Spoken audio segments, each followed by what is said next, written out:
News আপডেটে আপনাদের সকলকে স্বাগত জানাই। আমার সকল কর্মচারী বন্ধুরা তারা প্রত্যেকেই অধীর আগ্রহে রয়েছেন ডিএ সংক্রান্ত আপডেটটি পাওয়ার জন্য সবার আগে। তো আজকে যে আপডেটটি আমি পেয়েছি অবশ্যই আপনাদেরকে শেয়ার করব। তবে এই চ্যানেলটি যারা নতুন এসেছেন তারা অতি অবশ্যই চ্যানেলটি সাবস্ক্রাইব করে যাবেন, যাতে নিত্য নতুন আপডেট পাওয়ার সাথে সাথে যাতে আপনারা পেয়ে যান। এখন দেখে নেওয়া যাক ডিএ আমাদের সকল কর্মচারী বন্ধুদের দীর্ঘ প্রতীক্ষিত এবং দীর্ঘদিনের অপেক্ষায় রয়েছেন যে ডিএ আমরা কবে পাবো। আমাদের একটাই দাবি, আমাদের সকলের কিন্তু একটাই দাবি যে আমরা ডিএ কবে পাবো। এই দীর্ঘ প্রতীক্ষার অবসান কিন্তু অবশ্যই হবে। তো আজকে যে আপডেটটি পেয়েছি যেটা আপনাদের সকলকে শেয়ার করবো, আপনারা প্রত্যেকেই জানেন 4 আগস্ট যে সুপ্রিম কোর্ট এখন বন্ধ রয়েছে, গ্রীষ্মাবকাশ চলেছে, তাই সুপ্রিম কোর্ট যখন খুলবে, খোলার পরই 4 আগস্টে কিন্তু এই শুনানির দিন রয়েছে। কিন্তু এখন প্রশ্ন হচ্ছে 14 জুলাই কোর্ট খুললেই শুনানি কিন্তু হবে। 25% যে বকেয়া ডিএ মামলার নতুন কিন্তু মোড় আসতে চলেছে এবং কি মোড় নিয়েছে তাও বিস্তারিত আলোচনা করব এই প্রতিবেদনে। পশ্চিমবঙ্গের সকল কর্মচারী বন্ধুদের 25% যে মহার্ঘ ভাতা মামলার যে নতুন মোড় নিয়েছে, রাজ্য সরকারের বিরুদ্ধে আদালত অবমাননার মামলায় দায়ের করা হয়েছে দেশের সর্বোচ্চ আদালতে। এটা আপনারা জানেন যে 25% মহার্ঘ ভাতার দেওয়ার কথা ছিল এবং তার শেষ তারিখ ছিল 27 জুন এবং সেই শেষ দিন শেষ মুহূর্তে রাজ্য সরকার আমাদের সকল কর্মচারী বন্ধুরাই কিন্তু একটা আশার আলো ছিল, তাকিয়েছিল প্রত্যেকেই যে আমরা নির্দিষ্ট পরিমাণ কিছু হলেও অন্তত আমরা ডিএর 25% মহার্ঘ ভাতা অন্তত কিছু কিস্তির হলেও এক কিস্তি অন্তত আমরা পাবো। কিন্তু সেই সমস্ত আশা কিন্তু জল ঢেলে দিয়েছে রাজ্য সরকারের একটিমাত্র মডিফিকেশন আবেদনের মাধ্যমে। এটা আমরা প্রত্যেকেই জানি। এখন সুপ্রিম কোর্টে সেই আদালত অবমাননার দায়ের করা হয়েছে। কর্মচারী সংগঠনগুলি আশা করছে যে গ্রীষ্মকালীন ছুটির পরই এই মামলার শুনানি হবে। এই বিষয় নিয়ে কনফেডারেশন স্টেট গভর্নমেন্ট এমপ্লয়িজ সাধারণ সম্পাদক মলয় মুখোপাধ্যায় মুখ খুললেন এবং মামলার বর্তমান অবস্থা সম্পর্কে বিস্তারিত কিন্তু জানিয়েছেন। কি জানিয়েছেন, বর্তমান পরিস্থিতি কি, আজকে বিস্তারিতভাবে আলোচনা করব। মামলার বর্তমান পরিস্থিতি কি হতে চলেছে, সতর্কবার্তা পাঠানো, যেটা আমাদের সকল কর্মচারীরা বন্ধুরাই আশা ছিলেন যে এই মামলা যদি কোনো কারণে রাজ্য সরকার 27 জুনের মধ্যে কোনো যদি সরকারি কর্মচারীদের বকেয়া মহার্ঘ ভাতার কিছু না কিছু পরিমাণ যদি জমা না দেয়, তার কিন্তু পরবর্তী পদক্ষেপ অবশ্যই গ্রহণ করবে আমাদের সকল কর্মচারী বন্ধুরা।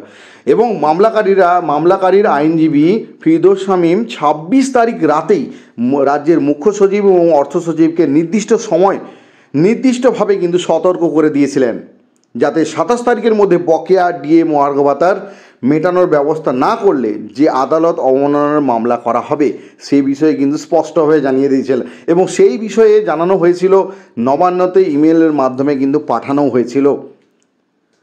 কন্ডেম পিটিশন দায়ের করা হয়েছে। নির্দিষ্ট সময়সীমার মধ্যে রাজ্য সরকার কোনো পদক্ষেপ না নেওয়ায় অবশেষে সুপ্রিম কোর্টে আদালত অবমাননার পিটিশন দায়ের করা হয়েছে এবং বিচারপতি সঞ্জয় করলের বেঞ্চে এই মামলাটি রেজিস্টারও কিন্তু হয়েছে।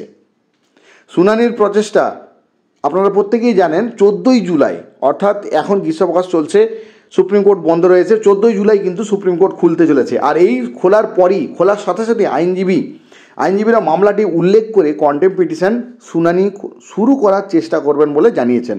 অর্থাৎ 14 জুলাই মাসের মাঝামাঝি সময় থেকে 4 আগস্টের মধ্যেই এই শুনানি হওয়ার সম্ভাবনা কিন্তু প্রবল সম্ভাবনা রয়েছে। কন্ডেম পিটিশন যেটা করেছে রাজ্য সরকারি কর্মচারী বন্ধুরা যারা করেছেন তাদের পরবর্তী শুনানির দিন কিন্তু ধার্য হয়েছে নির্দিষ্ট তারিখের পাওয়া সুপ্রিম কোর্টের উপরে কিন্তু নির্ভরশীল। তবে যেটা বোঝা যাচ্ছে যে 4 আগস্টের এই মামলার শুনানি অবশ্যই হবে, সেটা নিশ্চিত করে বলা হয়েছে। তবে আদালত অবমাননার শুনানি কিন্তু আরও আগে হতে পারে, সম্ভবত 14 জুলাই থেকে যে দিন থেকে খুলছে সেদিন থেকে 4 আগস্টের মধ্যে এই যে সময়টা, এই সময়ের মধ্যেই কিন্তু আদালত অবমাননার শুনানি কিন্তু অবশ্যই হবে। কর্মচারী বন্ধুদের প্রত্যেকেরই কিন্তু প্রত্যাশায় রয়েছে যে আগামীতে আমরা নিশ্চয়ই ডিএ পাবো। পশ্চিমবঙ্গ সরকারি কর্মচারীরা দীর্ঘদিন ধরে তাদের প্রাপ্য বকেয়া ডিএর জন্য লড়াই করছেন এবং করে আসছেন, আগামীতেও করবেন, যতদিন না পর্যন্ত আমাদের হকের পাওনা, আমাদের ন্যায্য অধিকার সেই আমরা ফিরে পাচ্ছি, ততদিন কিন্তু আমরা এই লড়াই চলতেই থাকবে। আর এই নতুন আইন পদক্ষেপ তাদের মধ্যে নতুন আশার কিন্তু সঞ্চার কিন্তু করেছে।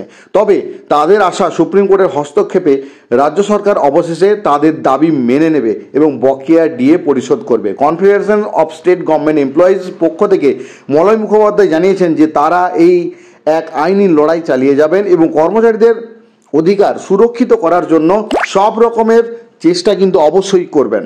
আর এখন দেখার বিষয় আগামী দিনে এই মামলার কোন দিকে গড়ায় এবং কবে রাজ্য সরকারি কর্মচারীরা তাদের প্রাপ্য অধিকার ফিরে পান।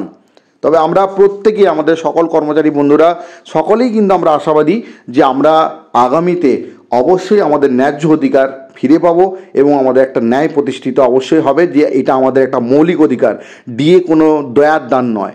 এই একটি গুরুত্বপূর্ণ আপডেট উঠে এসেছিলো আমাদের সকল কর্মচারী বন্ধুদের জন্য, আমি শেয়ার করলাম। ধন্যবাদ।